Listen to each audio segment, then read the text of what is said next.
5న 17వ తారీఖు నాడు జూలై 10వ తారీఖు నాడు తీసిన గవర్నమెంట్ ఆర్డర్ ప్రకారమే తప్ప రాష్ట్రంలో ఇంత భారీ ఎత్తున చరిత్రలో కని విని ఎరగని రీతిలో పండిన మొక్కజొన్నకి ఈ నిమిషం వరకు గైడ్ లైన్స్ జారీ చేయని ఈ ప్రభుత్వం, ఇప్పటి వరకు 5% కూడా కొనుగోలు చేయని ఈ ప్రభుత్వం వ్యవసాయ ప్రభుత్వమా? వ్యవసాయానికి మేలు చేసే ప్రభుత్వమా? వ్యవసాయానికి రక్షణగా ఉండే ప్రభుత్వమా ఇది? అన్నిటికంటే కదా యూరియా ఎక్కువ పడుతుంది మొక్కజొన్నకి. పొలానికంటే మొక్కజొన్న పెద్ద మొక్క, బలంగా ఎదిగే మొక్క, కంకులు రావాలి, యూరియా కాస్త ఎక్కువ మొత్తంలో.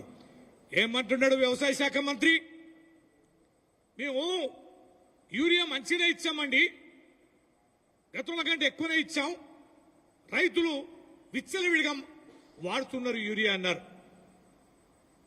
బుద్ధి కొద్దిగా ఉండాలి వ్యవసాయ శాఖ మంత్రికి. వ్యవసాయం తెలిసిన మంత్రి వ్యవసాయ శాఖ మంత్రిగా నీకు ఇస్తే నీ బుద్ధి గడ్డి తింటుందా అని ఈ సందర్భంగా మేము తెలియజేస్తున్నాం. ఇన్ని లక్షల మొక్కజొన్న పడితే మొక్కజొన్నకి ఎకరాకి ఎంత యూరియా పడుతుంది, ఎంత డిమాండ్ వస్తుందని తెలియని దద్దమ్మలు ఇవాళ పాలకులుగా ఉన్నారు.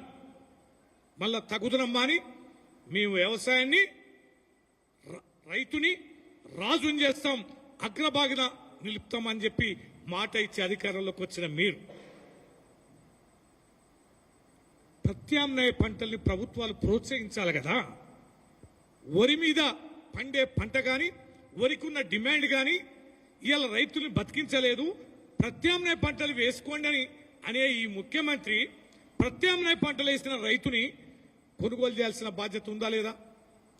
నేను మార్క్ఫెడ్ అధికారులను అడిగాను, ఇవాళ వరంగల్ జిల్లా అధికారులను అడిగాను, మొక్కజొన్న మీరు కొంటే ఈ మొక్కజొన్న ఎక్కడికి తరలిస్తారు, మీకు గోడౌన్స్ ఎక్కడంటే, సార్ మాకు ఆ గోడౌన్స్ ప్రాబ్లం ఉన్నది సార్, మా మార్క్ఫెడ్కు గోడౌన్స్ లేవు సార్, మేము జనరల్గా అగ్రికల్చర్ డిపార్ట్మెంట్కు ఉండే ఈ గోడౌన్స్ని మేము వాడుకుంటాం. వాటి శాతం ఎంత? పండిన ఒక్క ఉమ్మడి వరంగల్ జిల్లాలోనే 3 లక్షల పైన మొక్కజొన్న పడితే 3x25 క్వింటాలు నువ్వు కొనేదేనైతే ఆ ధాన్యాన్ని ఎక్కడ పెడతావు?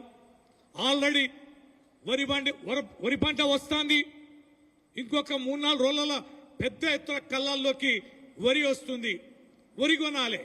మొక్కజొన్న ఎప్పుడు కొంటావు? వరిని ఎప్పుడు కొంటావు? వరికి బ్యాగులు ఎక్కిస్తావు, మొక్కజొన్నకు బ్యాగులు ఇస్తావు. మొక్కజొన్న ఏ గోడంలో పెడతావు, వరిని ఏ గోడంలో పెడతావు?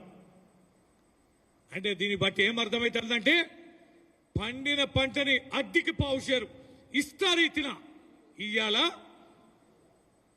దళారులకి అప్పజెప్పడానికి ప్రభుత్వం చేస్తున్న కుట్ర ఇది. రైతులను వెన్నెముకనిచ్చే కుట్ర ఇది. రైతులని నట్టేట ముంచే కుట్ర ఈ ప్రభుత్వం చేయకపోతే, రైతుల పక్షపాతి అయితే పండిన పంట ఎన్నడు విత్తనాలు వేశారు, ఇవాళ మార్కెట్కి ఎప్పుడు వస్తుంది, ఇది ఎంత మేరకు సెంటర్లు ఓపెన్ చేయాలి, ఎంత ధాన్యాన్ని పర్ డే ఈ కాంటా పెట్టాలి, ఆ ధాన్యాన్ని ఎక్కడ నిల్వ చేయాలని సోయలేని ఈ ప్రభుత్వం ముందస్తు జాగ్రత్తలు తీసుకొని ప్రభుత్వాన్ని, రైతులు నట్టేట ముస్తున్న ఈ ప్రభుత్వాన్ని ఖచ్చితంగా నిలదీయాల్సిన బాధ్యత యావత్ తెలంగాణ ప్రజలకు ఉంది. రైతులను నడ్డి విరుస్తున్న ఈ ప్రభుత్వాన్ని బీఆర్ఎస్ పార్టీ చాలా తీవ్రంగా ఖండిస్తాను. మొక్కలను తక్షణమే కొనుగోలు చేయాలి. ఉసురు పోసుకోకండి. ఆ రైతు బిడ్డల గోస బాధిందనేది ఒక్కసారి మీరు గ్రామాలకు వెళ్ళి చూడండి. కింటాకి 1000 రూపాయలు నష్టపోతున్నారు. నువ్వు కొనేదే సగం పంట. ఆ సగం పంటకు కూడా ఇవాళ కొనుగోలు లేని దుస్థితికి బోర్ల విలపిస్తున్న ఆ రైతుల యొక్క హృదయాలని చూసి కూడా కనికరించని, కరుణ లేని ఈ ప్రభుత్వాన్ని ఏం చేయాలి, బీఆర్ఎస్ పార్టీ ఎట్లా ప్రశ్నించాలి అని సందర్భంగా గుర్తు చేస్తా ఉన్నాం.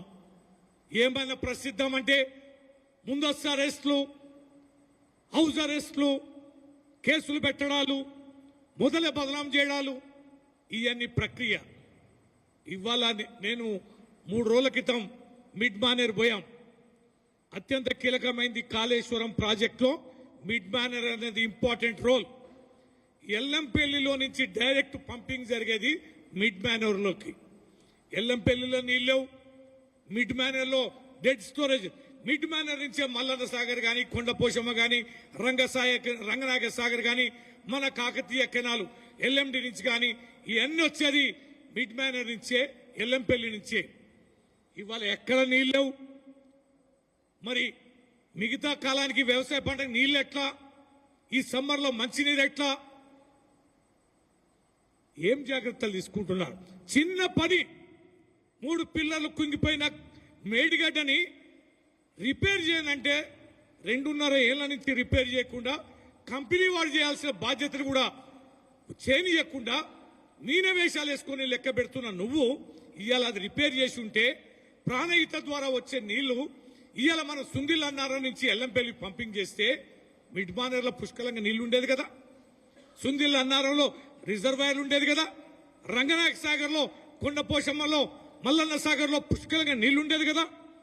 హైదరాబాద్ తో పాటు యావత్ తెలంగాణలో మిషన్ భగీరథ ద్వారా చుక్క నీరు సమస్య లేకుండా ఉండేది కదా. నిత్యధార అయిన ప్రాణహిత వచ్చి పడే మేడిగడ్డ 3 పిల్లలని నువ్వు బాగు చేయలేకుండడంతో యావత్ తెలంగాణకి సాగునీరు తాగునీరు లేకుండా చేస్తున్న ఈ దౌర్భాగ్య పాలనని తీవ్రంగా ఖండిస్తున్నాం. ఈ ఎండాకాలంలో తలుచుకుంటేనే భయం వేస్తోంది. ఈ మంచినీళ్ళని ఎలా అధిగమించాలి? హైదరాబాద్ నగరం ఎలా తట్టుకోవాలి? పల్లెల్లో ఇప్పటికే ఇవాళ మంచినీళ్ళు ట్యాంకర్లు చూస్తూనే ఉన్నాం. అనేక ప్రాంతాల్లో ఈ యొక్క ఆపదని ఎట్లా తట్టుకోవాలనే సోయలేని ప్రభుత్వం. ఎవరి మీద నీ కక్ష? పొద్దు సమానం కేసీఆర్ గారిని తిడతావు, పొద్దు సమానం గత ప్రభుత్వం గురించి మాట్లాడతావు, కమిషన్లు వేసావు తేల్చావు, కేసులు పెడతావు తేల్చావు, తప్పుంటే తేల్చావు. ఒకవేళ తప్పే తేలితే అరెస్టులు చేత కాదు. ఎక్కడ తప్పు లేని వాటి మీద తప్పులేస్తూ, నిందలేస్తూ, కేసులు పెడుతూ, కమిషన్లు పెడుతూ కాలయాపన చేస్తున్న నువ్వు, నీకు అధికారం చెప్పింది కాలయాపన ఏమన్నా? గత ప్రభుత్వం గురించి మాట్లాడమనా? ఈ రైతుల గోసపుచ్చుకోమనమనా? తాగునీరుకి దిక్కులేని పరిస్థితి దౌర్భాగ్యాన్ని తెమ్మనమనా నీకు అధికారం ఇచ్చింది? ఎంతకాలం నడిపిస్తావు? ఎంతకాలం ఈ ప్రజల గోసపుచ్చుకుంటావని ఈ సందర్భంగా ప్రభుత్వం గుర్తు చేస్తున్నావు. బిడ్డ, నువ్వు కొనుమక్కజొన్నలు లేకపోతే రైతులు చేసే కన్నెర్ర దాటికి నువ్వు తట్టుకోలేవు. దీన్ని చాలా తీవ్రమైన ఉద్యమ రూపంలోకి తీసుకెళ్తాం. మొక్కజొన్న ఈ గతి అయితే రేపు వరిని కూడా కొనుగోలు చేయాలి. ఎండాకాలంలో వడగల వాన, తుఫాన్లు, గాలి విపరీతంగా ఉంటది. రైతులు పండిన పంటని ఇవాళ అమ్ముకునే అవకాశం లేని పరిస్థితి రానియకని రేవంత్ రెడ్డి ప్రభుత్వాన్ని తీవ్రంగా హెచ్చరిస్తూ, దీనిపైన రైతుల పక్షాన ఖచ్చితంగా ప్రజా పోరాటాలను ఉధృతం చేస్తాం.